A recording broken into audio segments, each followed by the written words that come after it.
Welcome to Toronto TV ORG. We're now interviewing Mr. Tom Jakobek, who is running for the mayor of Toronto.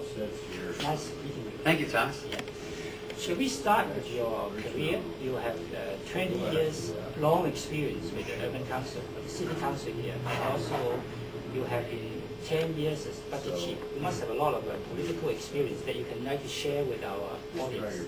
Well, actually, yeah. I mean, I started in 1980 as a school trustee, and I was 21, so I broke the record as being the youngest public school trustee ever elected. And interesting enough, the job they gave me was to run the city's budget, or the school board's budget, which was about $620 million, and I was 21 years old. Then I got elected to city council at the age of 23. And I served for 18 years on Toronto City Council. And again, I broke records for being the youngest TTC commissioner, the youngest hydro commissioner. I sat on virtually every board and commission that exists. And then, of course, in the last 10 years, I was elected as the city's budget chief. I delivered 9 consecutive balanced budgets, 9 consecutive zero tax increase budgets. And I put a lot of money into new programming, particularly programming for elderly people, services for elderly people, and recreational programs for young people. The last 3 budgets that I did were for the amalgamated city, with a total of $6.4 billion. And so I think I probably have more experience. In fact, I know I have more experience than the other 4 major candidates all combined. Yeah, it's interesting to know that you have such a vast reservoir of experience, particularly on the financial side. How come that you suddenly decided not to continue and then come back again as the candidate for mayor? Well, you know, when you reach the position of deputy mayor and budget chief, you really are at the top. The only place for you to go is to be the mayor. And so, having done it for 20 years, I came to the conclusion that I was either going to run for mayor or I wasn't. And because I was politically aligned with Mr. Lastman, and because he was so popular at the time, I went out for dinner with him in February of 2000. I asked him if he was going to run again. He said he was. And then I decided, well, that if he was, I would not continue. I would take a break. And I called it a break. I wanted to just take a break from politics, go back into the private sector and do something different. So you think that it's the right time for you to come back and sort of continue your service to the community? How come that we don't see Mr. Lastman endorsing you as his successor? Well, I think 2 things happened. One is that we had a difference of opinion over the finances of the city. I believe that the city's deficit is the major problem, and I felt that we needed to make additional budget cuts, and we needed to take some action to address the more serious long-term issues, and Mr. Lastman did not. And so we had a falling out, as they say, and we disagreed fundamentally on the financial proposals that I was putting forward. Interesting enough, those financial proposals were correct. But the second one is, I really, if you think about it, it's great that I have 20 years of experience and that I started at the age of 21. But it's not good because I haven't had some of the other experience, which is important when you're running a government this big. So when I left, I thought I would make best use of my time. So I did 2 things. One, I got a job as a hospital administrator. I was the vice president of one of the larger hospitals in Toronto, a hospital with a budget of $130 million. I was in charge of a department of 1,250 people. And I found myself writing reports as opposed to asking for reports, which was quite a switch. So why did you run for the provincial level so that you can serve and put your expertise of management and health together? Well, what I also did was I went back to school, and I did a master's degree in health science, which, my undergrad degree was in arts. Here I was doing a master's degree in science. It's a little bit on the difficult side. I did that at the same time as taking on my new job, and actually, as an interest part for some folks who might be listening, I actually did my thesis for my master's degree in Nantong, China, a city between Shanghai and Beijing, at the Nangtong Medical Science Academy. I spent a month doing my studies there, and thoroughly enjoyed it, and visited Hong Kong and a number of places in China from a health perspective. And so I really had I guess you could call this a good opportunity to take a sabbatical and regenerate my thoughts. Talking about your sort of interest in having China as part of your thesis experience, can you tell us your connection with the Chinese community for the last years of your service? Whether there are sufficient support for this layer race that we can gather from the Chinese community or other ethnic communities? Well, interesting. I guess I would say, first of all, my parents immigrated here in 1954.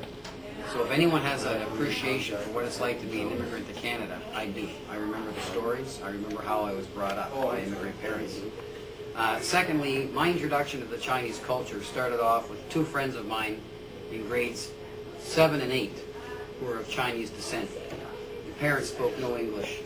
And, I started off by Neho Ma and Ho, and we talked, and I learned a fair bit, actually, way back then. So that was my introduction to the Chinese culture and the Chinese life, so to speak. I took my first trip to China in, I guess, 2000, and then again in 2001, and then twice in 2002. And I've become more interested, and I've become more immersed in China. A lot of people here talk about China as being one country, and it is. But it's a very diverse country. Mongolia is different than the Canton region. The Canton region is different than the Shanghainese. And the Shanghainese are different than the Hong Kong residents. It's quite a diverse country. I think our viewers may be more interested in what you have done to the Chinese community while you were a counselor, rather than your personal interest.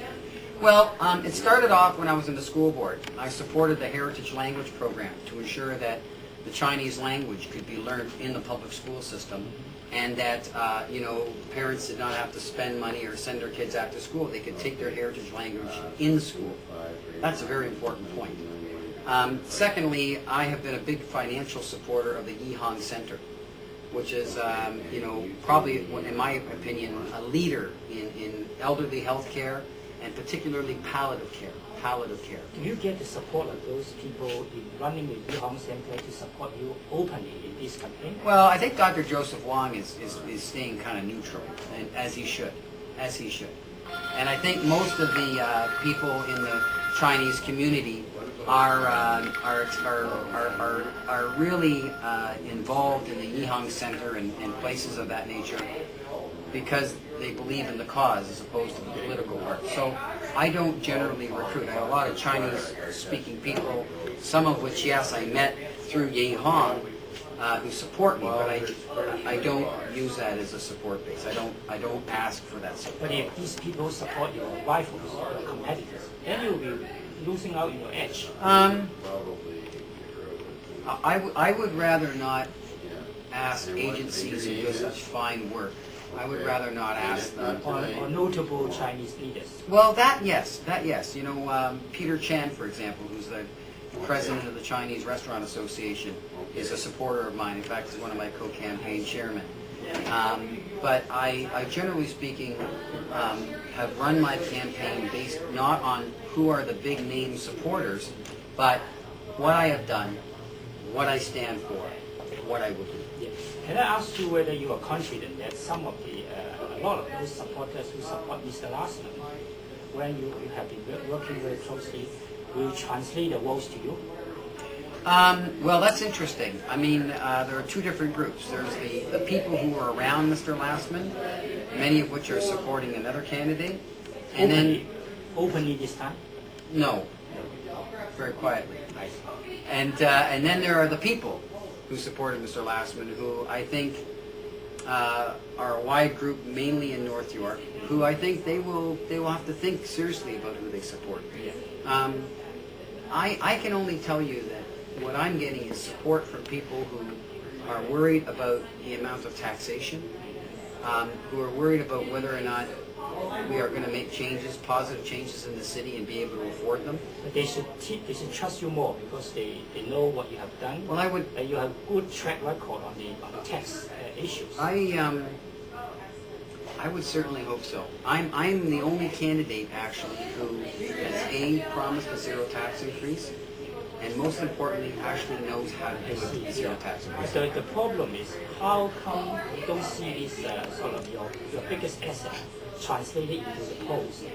Oh, well, I mean, I think it's common knowledge that 4 years ago I went to a hockey game, and I went to a hockey game without knowing that one of the people in the hockey game was involved in business with the city, and as a result, when I was asked, I said I wasn't, and later said I was, and as a result, the media have been, let's just say, very unkind, Very hostile.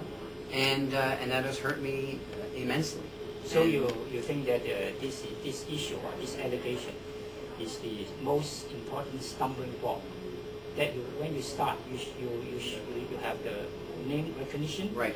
You have the power base that you have been working so long for the beaches, and also you are known by all people, and the media give you a lot of coverage for you as over one issue on all your past records at least. So how come that you are now fighting a difficult battle? It's a question I cannot answer. It's a question for the viewer to ask themselves, how do you take a person's career so vast, so successful? I mean, I ran in 7 elections. I was elected 7 times. You never fail. The last 5 times I had the highest vote in the entire city. I see. Every one of my budgets, 9 of them, were adopted. 5 of them, or I should say 7 of them, were adopted with over 85% of the vote. So you have to ask yourself and almost scratch your head and say, how could a person's career be damaged so badly by simply one thing that they say? One thing. And that thing is not important in your view. Well, in my opinion, it's important that politicians are honest. It's important that they admit when they're wrong. It's important that they say the truth. And it's important that if they don't tell the truth, that they tell you that they didn't tell you the truth. It's the first time in my life. But after telling people that you know you have done something wrong, right, then people said something so forget you and you forgive you, and then you have a new momentum. We're talking about cultural differences. I think if I was living in Poland or if I was living in China, people wouldn't think twice. I think people would say, you know what, I understand, I'm not happy about this, but your record stands on its own. And what you're saying stands on its own, and you're the best candidate. Unfortunately, we're not in China, and we're not in Poland. We're in Canada. And in this particular city, the media have decided, you know what, I'm going to use this one issue, and I'm going to pound you with this one issue, and I'm never going to even accept. Today, I sent out a notice about what we need to do to fix and strengthen our police department and to deal with youth gangs. And it's a very detailed report, and it comes with budgetary numbers, and I've suggested how we will finance it. And not one media source was interested. Tom will continue with this very interesting issue that you propose. So we have a short break and then come back and let you explain and further sort of enlighten our viewers. Okay, thank you.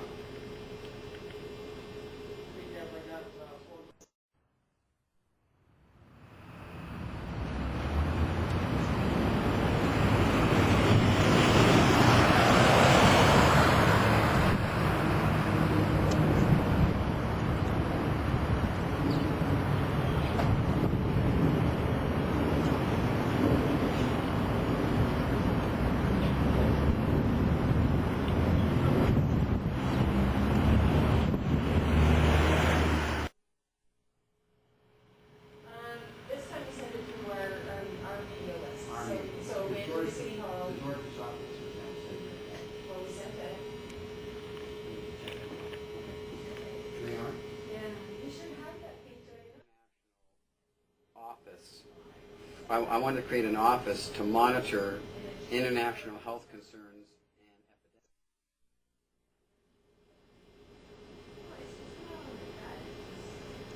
Welcome back to Toronto TV. Now we are going to continue our conversation with Mr. Tom Jakobek about his plans that he once thought about it and then tried to make the media know about his plans of how to be more tough and more efficient in fighting crime. Can you elaborate on this issue and also talk something about the 9-year-old girl that was on his news spotlight? Well, I mean, the first thing I would say is that I think all of us want to know that we can feel safe. All of us want to feel that the protection is there. And is Toronto safer now than before? No, I think Toronto's becoming more violent. And a perfect example was a young man who's gunned down in broad daylight in the middle of a busy subway station. And the little girl was kidnapped. And now we have a child abduction, yes. And I'll put the child abduction aside for a moment and say, you know, that is something that reminds us that we have to have a police force that's strong enough to put in the resources to find her. And I pray that they find her. And I'll stick to the issue of violence, and particularly youth gangs, and particularly hard crime, assaults, murders, attempted murders, drug trafficking. And in order to combat that, I've said, number one, we need $50 million. That $50 million is about $43 million to bring the number of police officers back up to about 436 more for a total of 5,264 police officers. They had cut that down since I left City Hall. I want to put it back. Secondly, I want to double the gang squad. We actually have a gang squad, and that gang squad is about 25 officers. I want to double it to 50 officers at a cost of about $7 million. Do you think that this kind of doubling up and strengthening of the police force will get the support of the police? Absolutely, the police would support what I'm suggesting, yeah. But I'm suggesting it because it needs to be done. And then in what way you can capitalize this? Because the only way I'm trying to capitalize it is for the people out there to say he's right, and I'll vote for him because he's doing the right thing. And the police will come out, and the police union will come out to support you? I'm not seeking police union support. I'm not seeking support from any union. I see. I'll take it if it comes, but I'm not seeking it. In addition to the police money, I also want to create a city task force that when we have problems in a neighborhood in Toronto, that we don't just send in the police, we send in a city task force that will look at recreational programs and positive things we can do in that neighborhood to keep young people away from gangs. So I want to do both, not just the police part, but the social part. And that's my two-pronged attack. Well, you mentioned about your extra sort of knowledge when you came to the council in the health knowledge. And can you use this kind of your very expertise knowledge on health to fight something like the SARS in the future? I think that SARS, epidemics like SARS, are inevitable. It's a scary thought, but epidemics are inevitable. Our whole transportation system, airplanes, our freedom of going from country to country, place to place, is such that another outbreak is inevitable. And so I have designed and I've put forward as a suggestion a new international health and epidemic monitoring office in the city.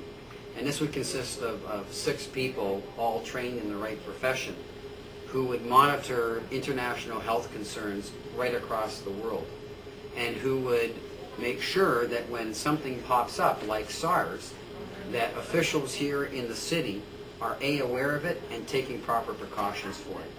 And that's what I want as a check and balance, because we know that from SARS that our city was hard hit, but we also know that Vancouver was not hard hit, and yet everybody passed through Vancouver to come to Toronto. So I want to make sure that we do a better job than we did last time. Mr. Tom Jakobek, you have a lot of good plans. Like, for example, you mentioned about the something to do with police, and the international sort of task force, that kind of thing. All these things need teamwork. How come that you have not sufficient support so that once your opinion or your views are out, you get a lot of rapport. You got from people who you know will support you, and then the media will give you sufficient coverage. Well, it's interesting you should say that because, every time I go to an all-candidates meeting, people walk up and say, you're the best candidate. And I look at them and I say, well, thank you. And they say, no, you're the only person who was able to answer a question and actually tell me how you're going to do it. Because you know the substance. When you spend 20 years in one profession, you know what you're doing. I know that you are a man of action. So you have experience. So But how come you are not channeling all your experience and action into the support you are receiving? I understand that in the beginning, when you start your race, you are not. I should say you are hurt by the allegation, and then you can pick up the roles as we imagine. But now you are still far behind. How come that the situation? Well, the problem is that every time I say something, when it's covered, the print media say, okay, Tom Jakobek says this, and by the way, and they repeat the allegation. I see. Even though it has nothing to do with what we're talking about. So they are not fair to you in a way that they concentrate only on a few of the hopefuls, and then they neglected the substantial contribution of any candidate. Well, I'll put it this way. I'm not sure that the punishment being given to me fits what I've done. Because at the end of the day, all it is something I've said, not something I've done. But you know what? That's politics. But I have to accept what happens, and I have to just keep saying what I'm saying because I know that I'm right. Yeah. If you don't mind, can you give us the viewers some audience about your views on the other candidates? Well, Barbara Hall was the mayor of the old city of Toronto, and what people have to realize is that the old city of Toronto was 1/10 the size of the new city of Toronto. So to say that you were the mayor of Toronto isn't really being honest because it was only 1/10 the size. In addition to that, if you look at the website and if you look at the policy of the different candidates, hers is much smaller than anyone else and is not specific. She, for example, will not tell you what your taxes will be. She's not sure what they'll be. David Miller is a bright man who was on city council for 9 years, but who never engaged himself in the budget committee or any of the tough committees, and who has suggested road tolls and has suggested a minimum 10% tax hike. John Tory is a very intelligent man with lots of business experience running a cable company, but I remind people that cable company has the highest debt load of any company in Canada, and that his cable rate increase was 27% over 4 years. And so I'm not sure you want that running your city. And John Nunziata has virtually no experience. He talks about the fact that 20 years ago he was on York City Council for 4 years. York City Council would be the same budget as our library board. So you really, when you look at the candidates, I'm not sure that you would hire any one of them to run a company with that type of inexperience. So you are painting a very dismal and pessimistic picture. In case these people, one of them is going to be our mayor. That is a disaster for the city. Well, I'm an optimist, and these are all intelligent people, and I'm sure they'll all do their best. But the reality is, the question was, what's your opinion? And my opinion is based on, if you're hiring a person, because really that's what people are doing. They're hiring you. If you're hiring a person, don't you want the best? I know. Don't you want the most qualified candidate?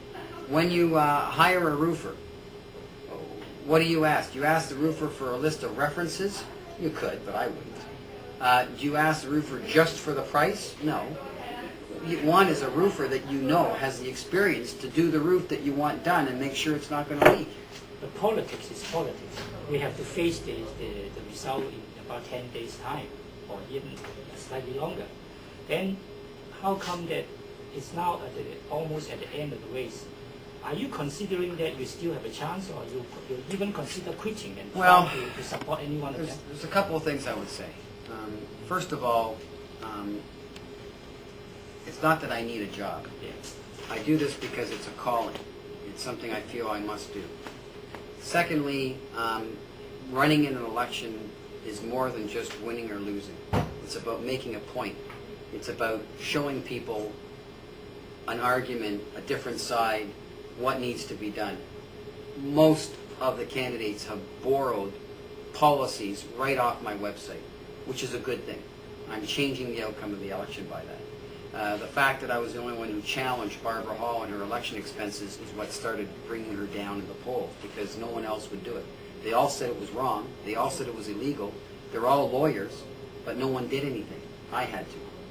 And so I'll just say to the person out there that, you know, I can remember many times in my life I voted for someone who might or might not have a chance of winning, but I knew that they were right. And in every revolution, in every movement of change, people have had to start from somewhere. So you're advising our audience to vote for the right person, irrespective whether he is the one who's going to win. Oh, absolutely. You know, the last thing you want to do is vote for someone just because they say everyone's voting for them. I think you want to ask, what are you going to do for me, Tom Jakobek? If you're a business person, you should know that I have delivered 9 consecutive zero tax increases, and I will deliver a zero tax increase again. If you're a business person, you should know that your commercial tax is 5.7 times higher than a residential tax. I am going to reduce that commercial tax by 0.25 times each year for 3 years, so that it comes below 4 times. If you're a business person, then you should know that I don't support road tolls, and I don't support secondary taxes, and I don't support increasing your hydro rates to pay down the debt. If you're a business person, you should know that our debt right now is our biggest problem, almost $2 billion, costing us $800,000 a day in principal and service payments, interest payments, and what we need to do is get rid of the debt. And I've suggested selling our parking authority, selling our golf courses, and selling 5 of our 7 City Hall buildings to generate the $2.6 billion needed to do that. And if we do sell that $2.6 billion worth of real estate, it will now, because it's in private hands, generate $62 million a year in new tax income. So I'll be able to keep my promises. I'll be able to get the economy going again. I'll be able to create jobs, and that will help you, your children, your grandchildren. It'll make the city a better place. So Tom, you have your last word, and I hope that your words will be in the ears of our audience, and they will make the right choice. Thank you very much. Thank you. Thank you. Thank you, Tom.